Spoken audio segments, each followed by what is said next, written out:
So before I get into the heavy, it's so funny because this morning God told me it's crazy how it's really easy for me to be transparent and vulnerable and actually share all the hard. What's awkward and hard for me to share is all the epic, right? Because we are so conditioned to not share that. And the Lord's like, no disclaimers. I want you to share it all because it's all my glory, right? So I'm going to give a real quick background just for those that you don't know. Horrific. I don't even want to go into detail of the horrific of my childhood. It's gross. It's really gross. But I didn't know that I was programmed, literally, to take care of the hearts of the people that were taking absolutely everything from me.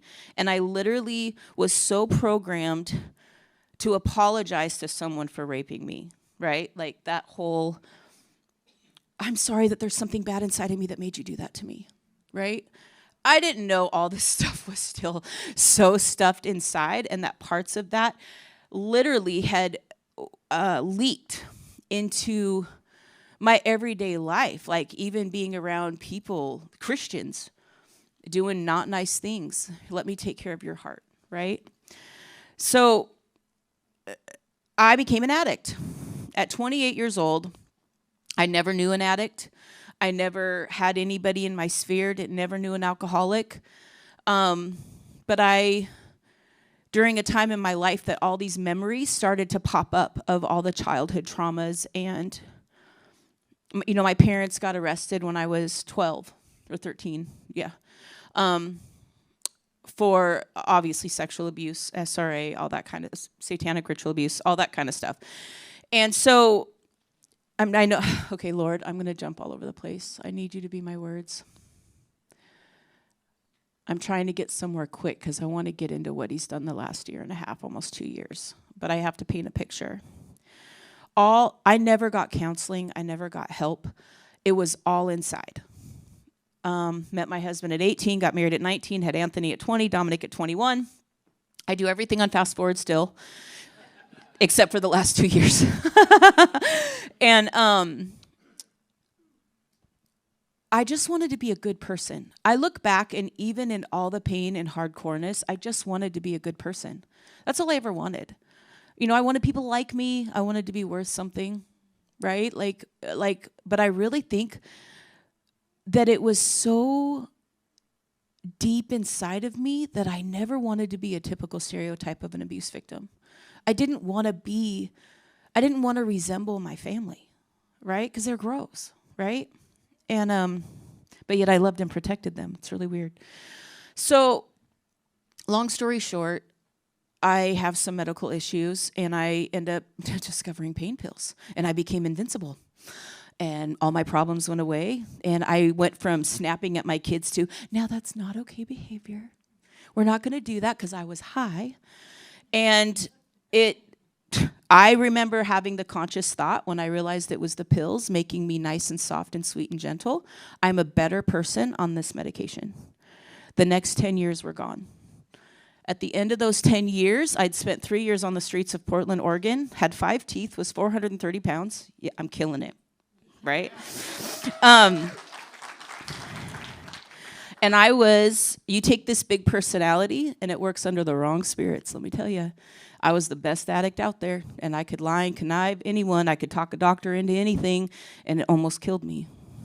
And the fact is all that pain was still inside, and now the drugs don't work anymore. Now I'm nodding off on methadone like a heroin addict. And killed my relationship with my boys. Thank you, God, for restoration. And then August 25th, 14 years ago,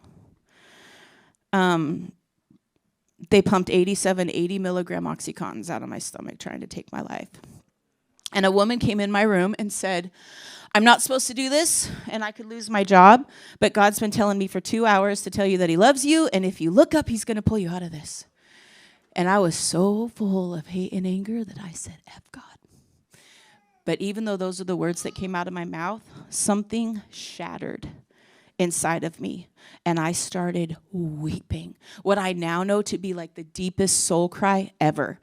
And it was just like, you talk about all the years now that I've done counseling. I got to take these off. All the years now that I've done counseling, in the spirit, when people get attached to the ick that they're holding inside, the way I see it in the spirit is it comes out like black sludge. And I would imagine I had buckets coming out.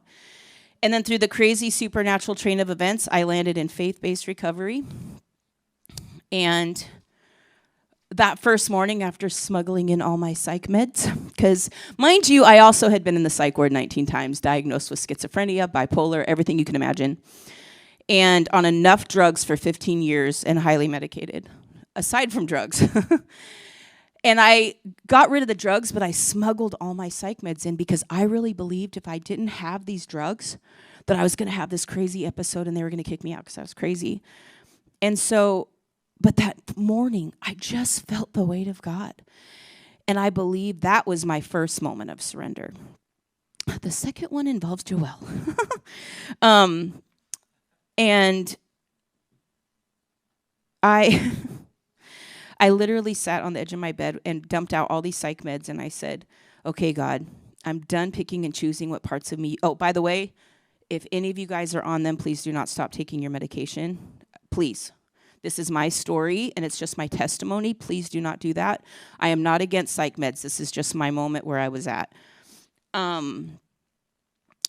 But I said, God, I'm done picking and choosing what parts of me you can have. It's all or nothing. And I have to trust you even with this. And I never had one withdrawal. Not one. However, within a week, I had a radical encounter with Jesus directly, as real as any human in front of me. Problem with that was, now I knew how good God was and that he wasn't who I was raised to believe he was, which made my guilt and shame want to take me out. Because now I'm like, you are so good, and I am so bad. I am so bad. And then I had another really crazy encounter with God, and I won't tell this whole testimony, but it's really funny. It involved the pool of butts that I was choosing to keep myself in. God was like, you keep coming at me with yeah, but. So it was a funny exchange between God and I. Once I got out of the pool, we were cool. And I was done with all the butts, all the guilt and shame. So year-long, okay, so radical encounter with God directly.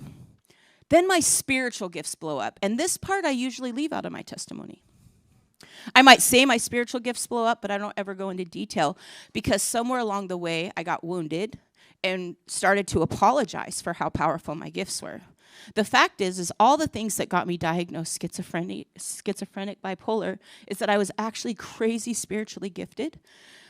And because of all the traumas that I endured and the horrific violence I endured, I had so many strongholds that I was actually tormented through my own giftings. Well, now I wasn't. And now I'm head over heels in love with Jesus on this connect.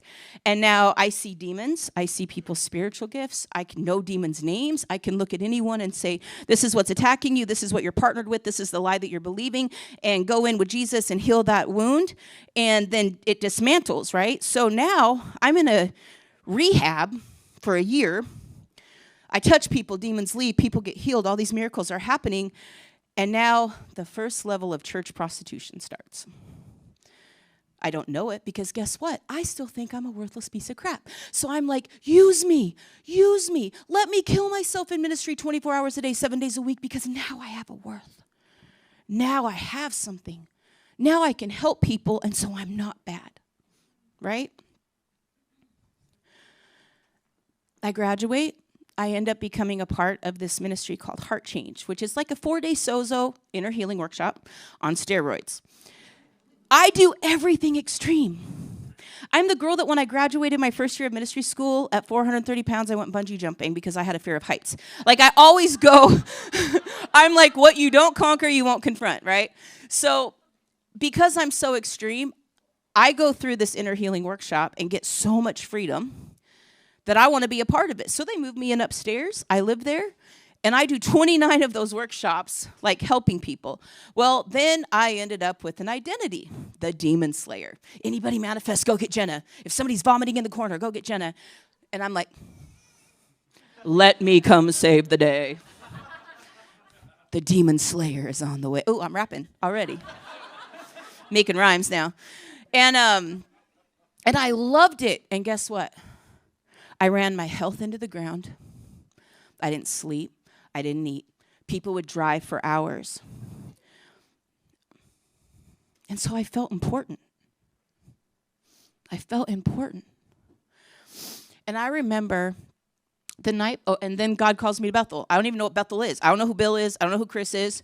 I don't know any of this stuff. All I know is my friend said, hey, do you want to go check out, and this is where Seth Dahl comes in. Do you want to go check out the church that Jesus Culture came from? Don't they sing You Won't Relent? And I'm like, well, where is it? She says, California. I'm like, I want to get a tan. That's how that went down, okay? Seriously.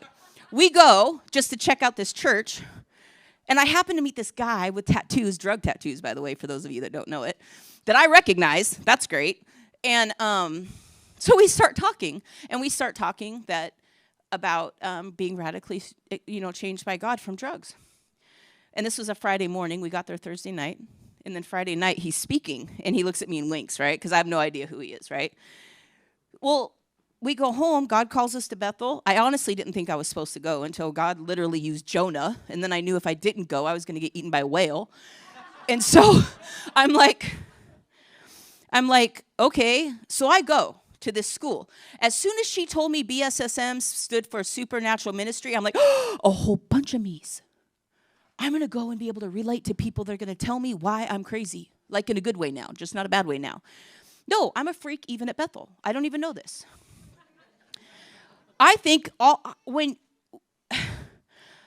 honestly feel like in my mind, I really thought I was trying to learn what I thought everybody around me already knew.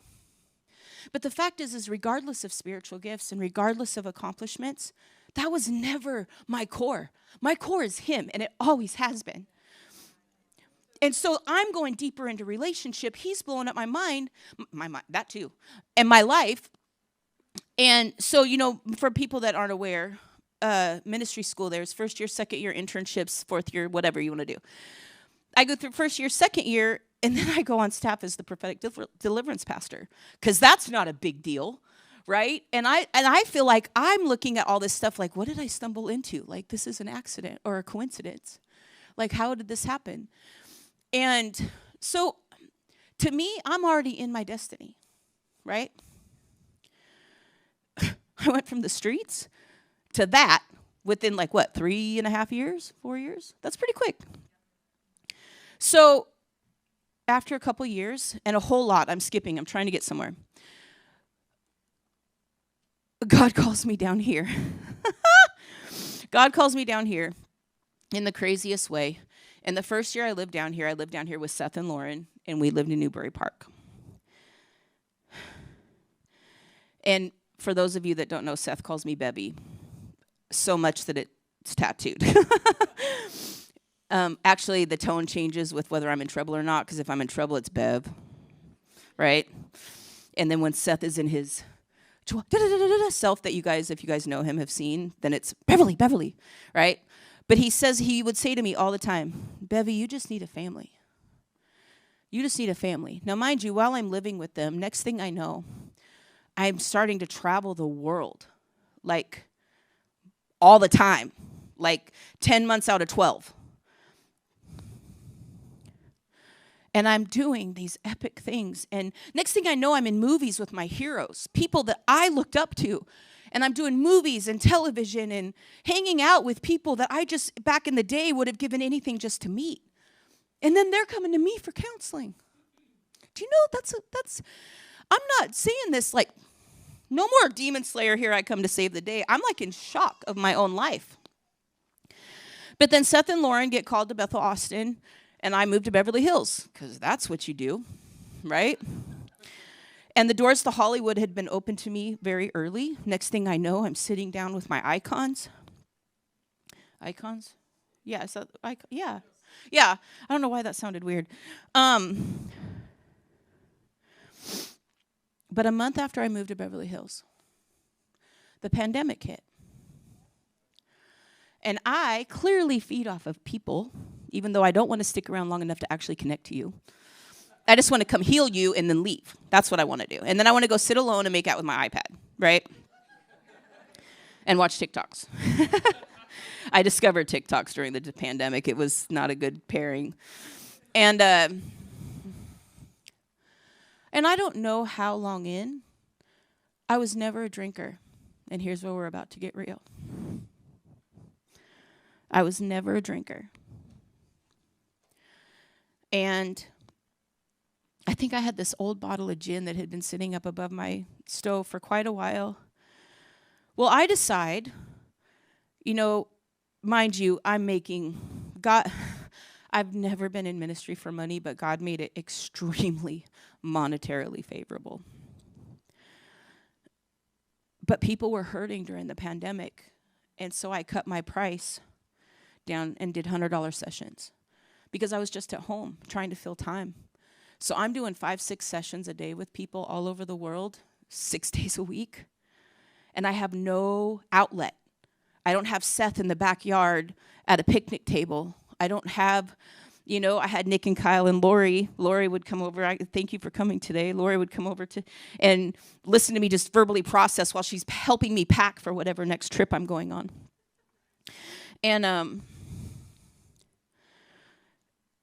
And one night, I just grabbed some gin and tonic. I was like, I'm going to have a gin and tonic. And then the next night. And I'm doing it so innocently, right? Not knowing. I hate to say once an addict, always an addict. I don't believe that. I believe people can totally recover. But there are some people that have chemistry that you can't. You just have to not play with it, right? But I didn't know that yet about alcohol. Well, then it got to where I couldn't relax in the evenings without it. And then it's taking more to be able to relax. And then, I'll save the details how it built. But then next thing you know, I'm going to Rome and experience a horrific trauma that happened over there and had to come home a couple weeks early. And because so many epic things were going on in my life at the time, I just kept my eyes on what was good. And I did what Zach talked about this morning. Rome didn't happen. I'm just going to, go to David's tent in Europe and, hang out with Jason Upton. That's cool, right? I'm just going to keep doing all these epic dream things and just forget about all of this that's building. And also not telling anybody that I'm starting to realize I'm struggling with alcohol really bad. And then it got really bad. And now I'm filming from home, and I can't even get on camera without taking a shot to stop the shakes. And then I'm putting vodka in a water bottle and sipping before I'm even off camera, filming Christian television. So you can look at this at how bad I was, but imagine the guilt and shame. It makes you drink more. Because now you don't want to feel any of it. And then God said to me, Jen, we can keep doing what you're doing because you love it, or we can cultivate family. And I kept thinking how Seth used to always say, Bevy, you just need a family. Because here I'm traveling the world and doing all these epic things, but I'm doing them alone. Completely alone. And at the time, my instant thought about cultivating family was because my friend, Sean Bowles is a friend of mine, so is, you guys know Michelle Lett, she came and sang. They had just moved up to Santa Clarita, and at the time, we were all really close. I just assumed I'd go up there, but then God's like, they have their own itinerant ministries. They're like, how often would we actually get together? And then I just kept thinking about Limitless, because I always have said this. I've said this to 10 million people. Limitless has always been different. When I came here, no green rooms, no security, no celebrity church. Nobody cares about big deal names. And I hate to say it, but I had been immersed in a world where people did. And I had my own. Now I'm my own big deal name. But I'm dying inside. I'm absolutely killing myself and showing up for the world and killing myself, literally. So I called Tertia. And I told her what God had said to me. And she actually said, oh my gosh, I had a dream. And I just told Cody, I think that Jenna's going to come live with us while she looks for a house.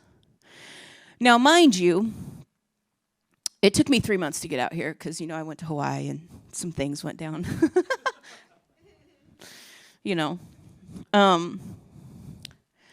And she said to me, because at the time I was hosting these retreats. I was renting these mansions in Malibu and having people come and go through, inner healing boot camp, and then going to my room and drinking.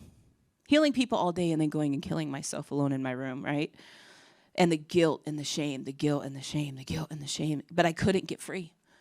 My physical body could not get free, but I was under so much pull and so much demand that I couldn't stop. And I wanted to. And I had so many prayers where I cried to God and said, God, I really want to drink, but I don't want to. I really want to drink, and I hate that I want to drink, but I really don't want to. And that was my prayer for a really long time. She said this new couple started going to our church, and he's a realtor. So me and Marshall started talking. I hadn't met him face to face yet, but we were talking for a couple months when I found time in between Hawaii. And so the plan was to come out here and rent a great big huge house and host retreats because I was still going to come out here and somehow still help everybody else. That was my plan.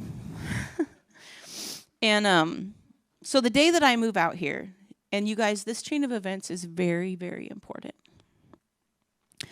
And I wanted to hit this mark by 11, so I'm really glad. I move out here February 22nd. That's the night I met Marshall and Declan and Adeline. We all sat around the table. I'm pretty sure in that moment, Marshall actually instantly became one of my best friends. Before I knew what we were about to go through. And then it's amazing how much I wanted to still hide behind the mask of the big name that I was. And Tertia just is not having that. And my birthday was February 25th. And we all went to Olive Garden. Dave went, all Tuckers, all of us, and Marshall and the kids came. And we went home, and then Marshall's wife passed away the next morning. And Cody and we all went and prayed over Anna at the hospital. And something happened that day. And Marshall never went back to his house. I don't blame him. Him and the kids moved in with us. So we all lived in a big house. Cody and Tertia, Marshall and the kids, and myself. So I move in with 6 kids, 3 other adults, and Dave, 4. And a whole lot of dogs and other furry things. And then things that don't have fur. And dogs that don't know that they're senile, and dogs that can need to be in Olympics jumping, I'm not an animal lover, although clearly it's starting to change. No, actually, to be honest, I have avoided animals my whole life because fur was involved in some of the abuse that I endured. And after falling in love with Layla, Sandy's dog, last week, I'm thinking that maybe one of Tiffany's dreams that I rebuked might come true, that one day I might get enough healing, nope, not there yet. Not there yet. So, anyways, we got thrusted into a level of family and relationship that you can't undo. I mean, even in knockout, drag-out arguments, you can't undo it. An equity that you can't recreate, And I remember, but by the way, I was honest with Tertia that I was struggling with alcohol when I came out. I didn't lie about it. I just was going to bed at 6 o'clock all the time. So this is where not only does it get really ugly, but I want you guys to keep in mind that while you're pastors, were coming to this church and showing up and pouring out to you guys every day, they were dealing with a drunken mess at their home, in their bedroom. Meltdown after meltdown. Something let go of everything I was trying to hold together. And I kept thinking I could stop. I wanted to. And I remember about 2 weeks after we all moved in together, I remember Marshall cornering me in the kitchen. And he's like, you need to stop stuffing your pain to show up for me. I'm like, I'm not going to dump this on you. And he's like, one person's pain doesn't disqualify another. And all of a sudden, it was like these headphones came off, and all the things that Tertia had been saying to me, all the things that Cody had been saying to me, started to resonate. But even though my heart was pure and I wanted what Cody and Tertia, I couldn't get it. Mind you, I had been on a lot of alcohol for a while. So I couldn't really function at a normal place enough to really super get it, but I was trying. I was really trying. And some of you guys remember when I was walking around here with a horrific broken face and black eye? I'd like to say that that wasn't alcohol. But when I got to the place where I was really physically harming myself, and it's getting worse, not better, because now I'm being drowned in love. Now I am receiving so much love and acceptance and compassion, mess after mess. And God didn't show me until later that it was because I come from a family that you mess up, I don't talk to you. You mess up, I shut you out. And I almost feel like God let me make mess after mess, because what that did is it broke off the layers and layers and layers of, now you're giving up on me. Now you're giving up on me. Now you're giving up on me. I just want to find my way out, and I'll get there. Just don't give up on me. That was like my heart posture. I'm going to get there. Just don't give up on me. And anyways, I remember Cody and Tertia. I vaguely remember Cody and Tertia. Oh, wait, hold on. I missed one part. This is where Joelle comes in. Oh, this is humiliating and so beautiful at the same time. So I decided to come to midweek tanked. During Pentecost nights, mind you. And I was mad. I didn't want to be here, but I promised her I'd come. And she said, I don't care how you come. But I now know that I had so many open doors. I can tell you right now, I was under demonic attack like you would not believe, because all I felt in my head was hate. I did not want to be here. I did not want to look at them. I just but I'm so self-aware how the demonic works, because it's my forte, that I knew it wasn't me, but it was what I was feeling. But I was like, I'm out. I'm going to leave. So I try to leave, and freaking Joelle couldn't get to me quick enough, so she gives a nod. I saw it. To Randy. And he embraces me in such a hug until Joelle could get to me. And I'm like, no, I'm out. I'm out. So in the courtyard, now mind you, I didn't cuss Joelle out, but I was cussing. And I went off. And then she does this at me. Please don't leave. Don't leave. I go, but I'm not going back in that room. I was mad, but I can't say no to Joelle, even under demonic attack. Golly, man, it sucked. I wanted to leave so bad. And, but this is when I got it. And this is when everything changed, was this night. Because doesn't mean I instantly stopped drinking. I wish. But I got it. And, Joelle's so sneaky. So I didn't want to be in there. And, of course, Lloyd gets up and gives me his spot because I want to stand at the back wall. So what do? I'm going to be like I'm going to throw a temper tantrum. And I'm going to sit there, but I'm going to cover my face and pull something over my head. And I'm going to be like this. And I'm just going to be all super, like, gangster, right? Because I'm going to win. I'm going to keep my demons, right? And So Joelle, of course, gets behind the mic and says, I just feel like there's some people under attack tonight. I just feel like the enemy's really coming at, and if that's you, and before she could even finish, it was like my spirit was not even going to listen to my flesh or my soul. And my next thing I know, I'm at I ran, like to the front. And you know what? Everybody in that room came around me and prayed stuff off of me that I felt the tangible presence leave. And I felt the adoption of this church come over me. I didn't know what to do with it yet, but I felt it. So then, I know as I grab my phone, y'all think Christian Jenna in love with Jesus is going to pull out scripture. No, I'm pulling out Shaka Khan. I leave church that night. And I had been listening to Shaka because that's what I do. I'm unashamed. And so I want to read this to you. As I'm walking to my car, right before I get to my car, God says, I want you to listen to that song, but I want you to listen to it as if I'm singing it to you. Now, I've sung this song since my breakdancing days, okay? Which I can still do, by the way. And it took on a whole new meaning. It says, I look in your eyes and I can see you've loved so dangerously.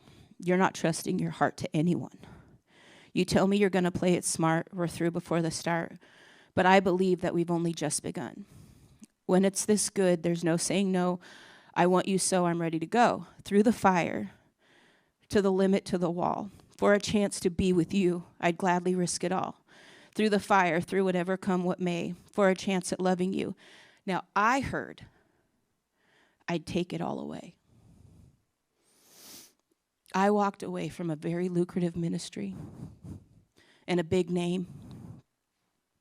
I couldn't carry the weight of it. I crumbled. You know that term that says your gifting and your anointing will open up doors that your character is not ready? But it wasn't because I didn't want to. My heart is so pure. But I had so much pain and so much damage. And all I could look at was what I did wrong. I couldn't see that I had a father that was going, baby, you hurt. Stop so I can heal you. Right down to the wire, even through the fire. And then, this is when I broke. I know you're afraid of what you feel. You still need time to heal. And I can help if you'll only let me try. I sat in my car in this parking lot. I can't even tell you how long I was out there weeping. Thank you, Shaka. And all of a sudden, those words were completely different. And not long after that, I remember Cody and Tertia sitting at the foot of my bed. And I was pretty tanked. And we're talking ugly tanked, not even pretty tanked. And I just remember looking at them and saying, I need someone to make decisions for me because I'm going to die. And I ended up going into detox, but I was still trying to control my healing. And also in the middle of this, I thought that said 21. Okay, I'm good. Mind you, from the very beginning, Tertia wanted me to meet with Sandy. Oh, I was resistant. She'd never been anything nice to me, and I couldn't figure out why I did not want to meet with this woman. And it wasn't a competitive thing, because we're wired very much alike. It wasn't like that. I didn't know why. And I was Tertia felt it. The first time she said, something there. And I couldn't figure out why. Finally, the Lord's like, why don't you ask me? Oh, Lord, why don't I want to meet with Sandy? Her name is Sandy with an I. That's my mother's name. I'm like, oh, so you're going to use the same name to heal me that broke me? Wow. Okay, if you say so. So, mind you, up to this point, I did not realize the level of satanic ritual abuse that I had been through and the programming and how much programming was still there. And honestly, I really feel like the concussion that I got from breaking my face unlocked a lot. I really do think that. While I was in sober living, and I'm going to save the gross details, something happened. And I literally called Tertia, and I'm like, okay, This is happening, blah, blah, blah, blah, blah. And she goes, no way. She goes, Sandy literally called me this morning and said, I think Jenna has been a victim of satanic ritual abuse. And I'm like, shut up. I was in denial. Like, I'm even calling people that I know up at Bethel going, do you think this? Come to find out, most people that really have been through that are really resistant to accepting it. That was me. But the more I actually started to get with Sandy, the more I realized the magnitude. And not only that, but that they knew it. I wanted to pretend that they didn't know and it was just the enemy operating through them. But no, that's not the case. But I got I got out of sober living. You guys are about to get a picture of what was going on behind the scenes when your lovely pastors went to South Africa. I thought I only needed detox. I thought if I could just get the alcohol out of my body, I'd be fine. I had no idea the level of pain that now was not numbed, that was going to surface, and the intrusive racing thoughts. And I made it about 10 days, and I was on my way to Florida to go gator hunting, because that's what you do. And I was going to stop and see a friend in Nashville. I don't even know exactly when I started drinking. But I think I made it about 10 days sober. But this time, all that stuff was surfaced now. And I went from 0 to half dead very quickly. I landed in Nashville. And this is embarrassing, but I'm just being raw and honest. I don't know when I bought them. I don't know when I drank them. But I had 2 empty fists of Tito's in my suitcase.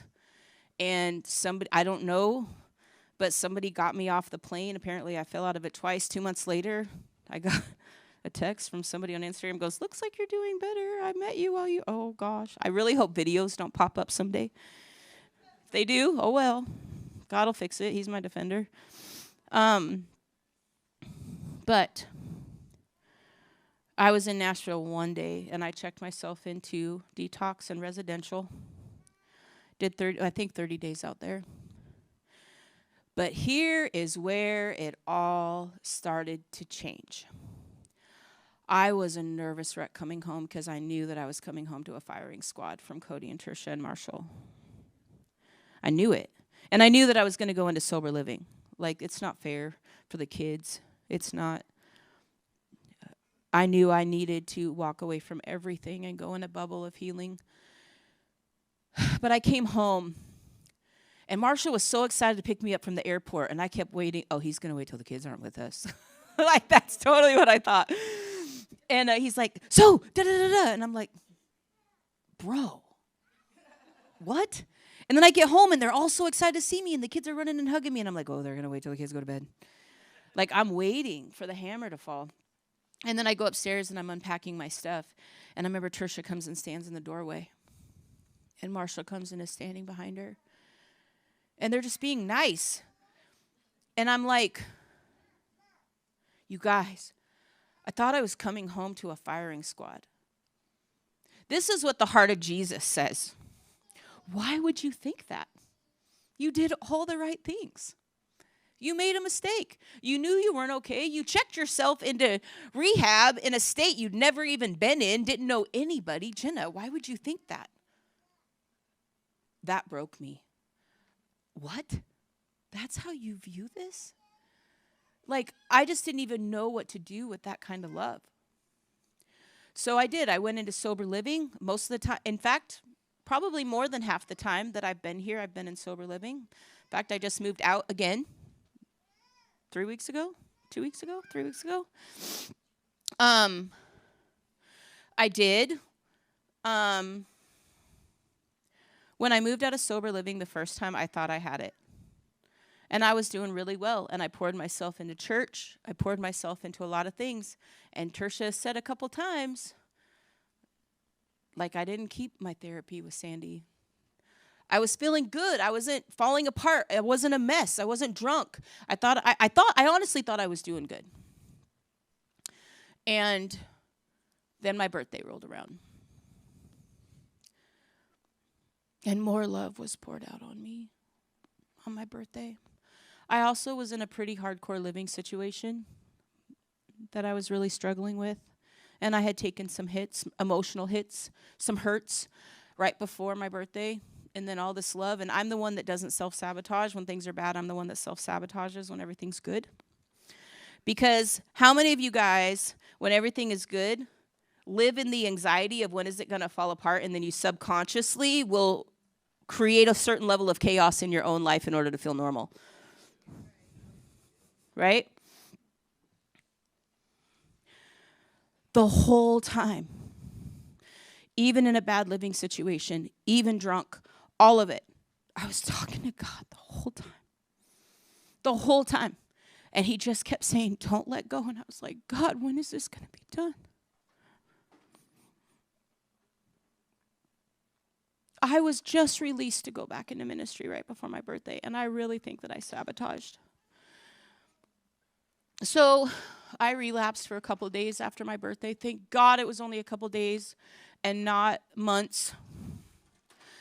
And went into residential again. I was so thankful when Cody and Trisha and Marshall came and saw me there, because I just was feeling like, what am I doing? Like, I want this so bad. I want it so bad. Why can't I get there? And I was carrying a lot of guilt because I have such a great relationship with all of their kids. And I didn't want to disappear every few months. I want to be something stable in their lives, you know?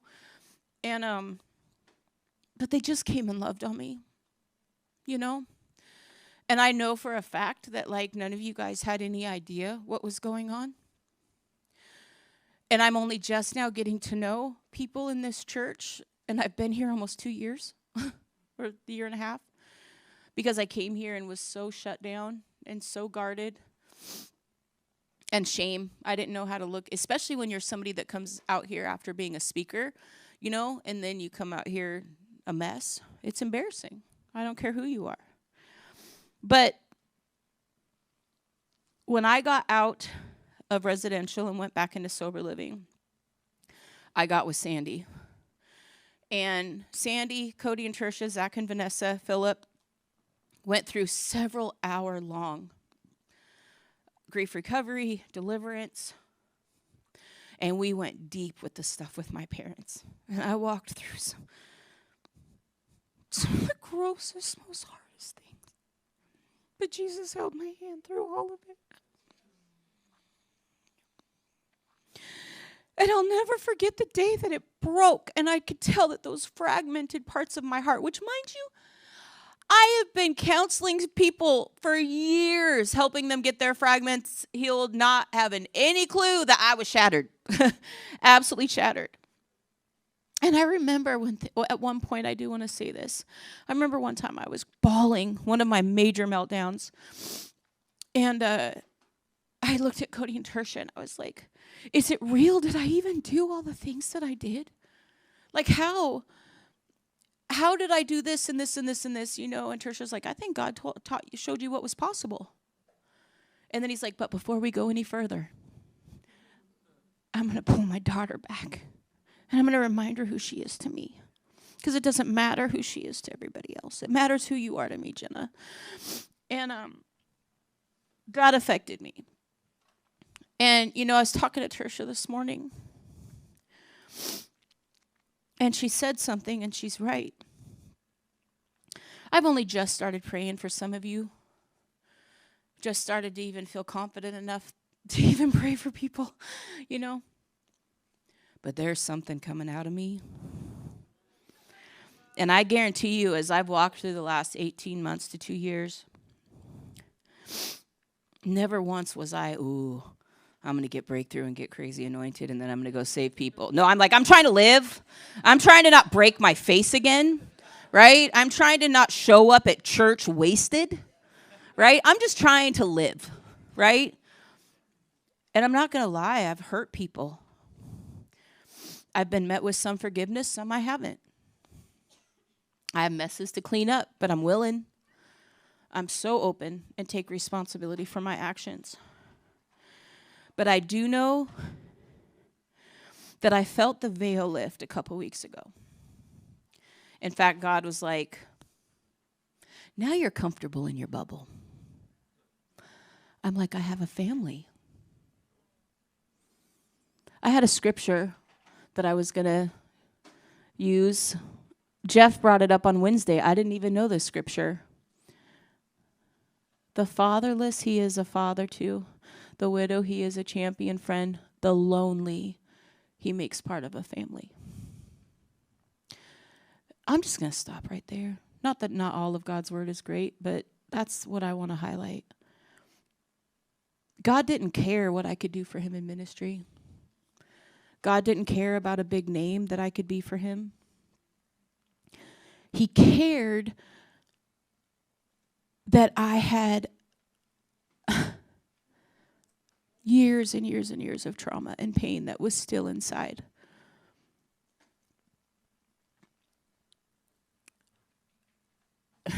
You watch. I'm very aware of where I'm going and what God's doing with me. And I'm finally to a place where I'm actually going to, in a healthy way, be unapologetic for what has gone on. Not that I'm not sorry for anyone I hurt, but it needed to happen.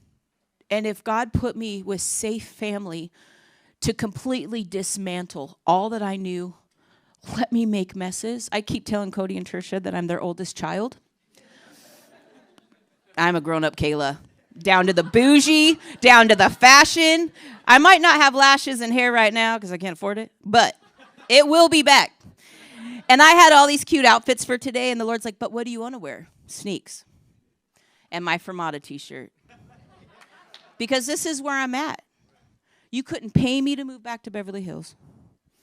I believe that I was there for a reason, right? But I do know this. I wanted this titled The Intentionality of God. Because God is the only person that when you're doing all the right things in the natural, okay, killing myself behind the scenes, but ministry-wise, you're doing all the things that you think you dream and want to do. And he's like, I don't need you, but I want you. And I love you. And I'm going to pull you away from money. I'm going to pull you away from a lot. And you know what?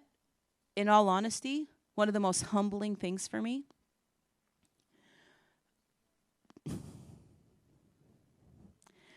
before I moved out here, before I packed my stuff up, it was the night before I called Tertia.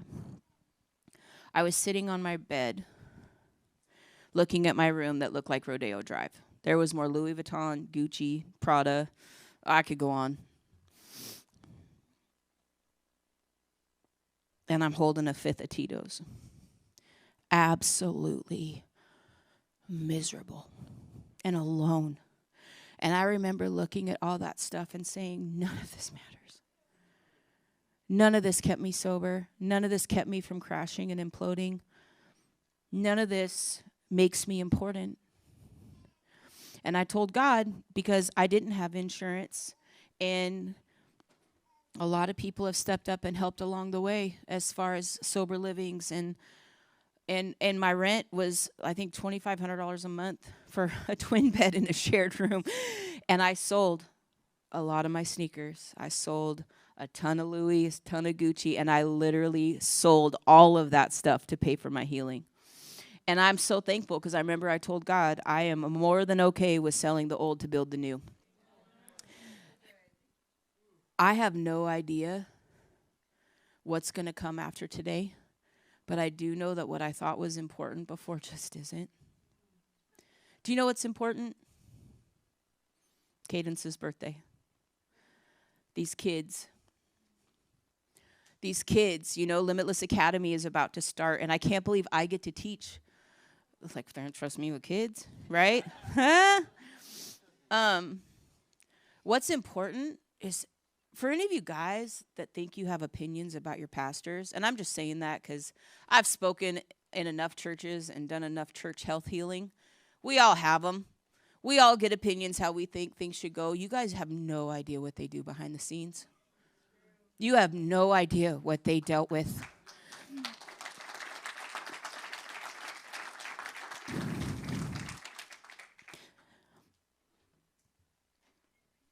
Sometimes you might feel like they're not giving you enough one-on-one or enough attention, but you have no idea who actually might have their attention because God is telling them that. So cut them a break, give them an extra love, and God brought me out here and nursed me back to health.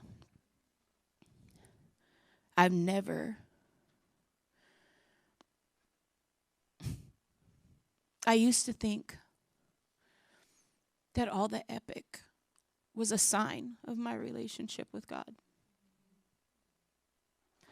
The sign, or the fact that he took me away from all of it and hid me out here in this bubble, is the sign of my relationship with God.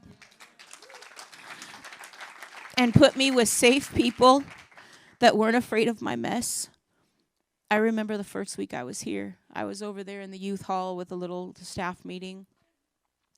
And they were talking about something come up. And I'm like, oh, well, I can do this. And Trisha's like, nope. I think we just want you to be out here and let us love you. What? Do you not know what I can bring? And I remember feeling hurt. What do you think my heart heard? You're not good enough. You need to get yourself cleaned up first. No, she hears God. And God knew what he was doing, and she could see what he was doing. I just couldn't see it yet. I'm going to land with one more thing regarding Sandy. Years ago, I think it was right between the time that I graduated second year and before I became a pastor. And I remember Seth said to me, Seth was such a voice for me while I was a student because he knew how I was gifted, but I was hiding it. I was hiding my gifts. I was hiding all this. And Seth was someone that I really believe God gave me, that even as I was trying to figure out all this that was blowing up with me, he really helped me. But I remember one day he looked at me and he goes, Jenna, in my head I hear Bevy, but he wasn't calling me Bevy yet. He goes, Jenna, have you ever had a Jenna? Have you ever had someone that can look at you and do for you what you do for others?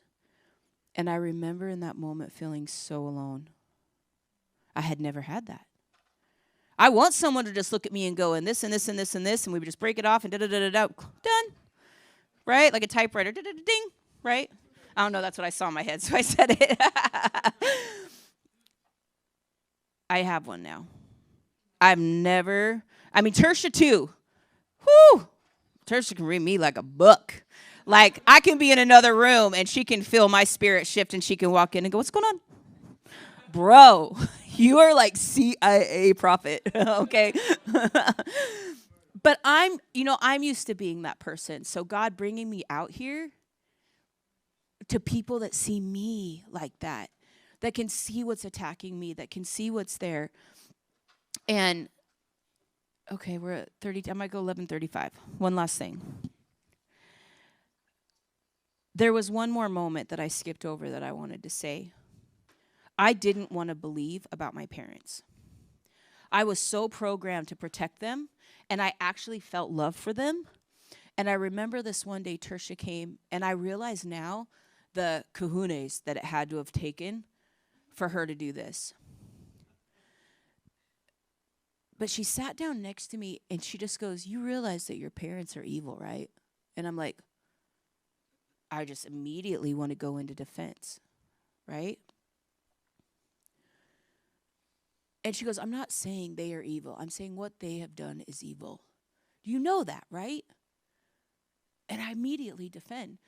But I could feel I saw in the spirit the weight of God on what she was saying. And I don't know if I've ever told her this, but I could see in the spirit.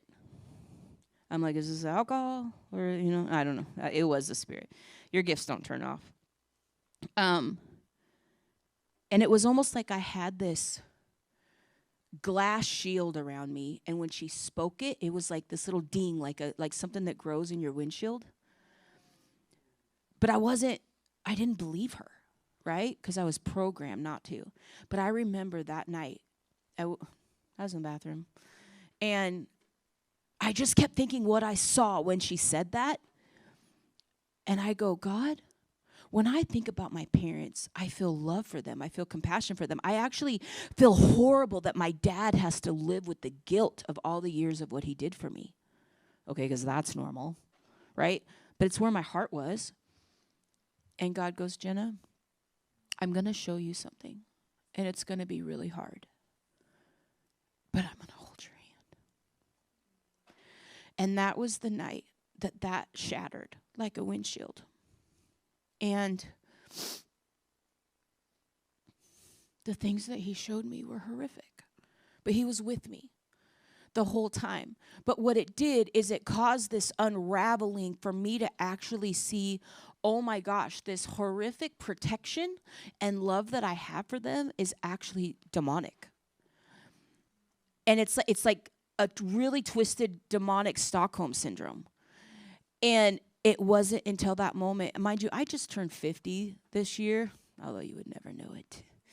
And because God restores what the cankerworm stole. I feel like I'm aging in reverse for real. And but God used these moments. Here's what I want to get to with this.